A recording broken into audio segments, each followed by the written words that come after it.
Not a single isocaloric study found that carbs before a workout is superior. Menno Henselmans, a German fitness model and coach, authored many scientific exercise guides, graduated with distinction with a BS and MS degrees, and has coached bodybuilding for many years. Recent studies, which are, I think, really cool, they give basically a sham breakfast to people, a placebo breakfast. So they give modified gels. It's at least a semi-solid meal with taste and texture and everything. And you don't know when you're eating that if it's just flavors that you're consuming or if it actually has calories. Such a breakfast increases performance similarly to an actual breakfast with carbohydrates.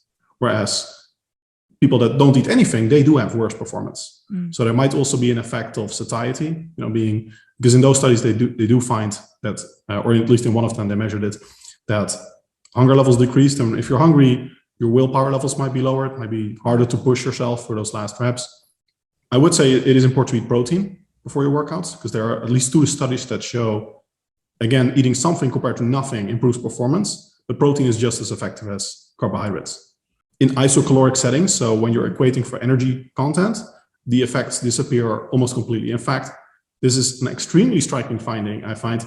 In our systematic review, we did not find a single isocaloric study in which higher carbohydrate intakes resulted in significantly higher strength training performance compared to a lower carbohydrate intake.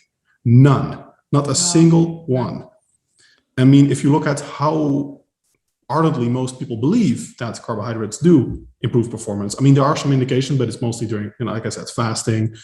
There's strong possibility of a psychological effect, etc. It's definitely a dogma, the importance of high carbohydrate intakes. If you look purely at the data, there's simply very little to substantiate those beliefs.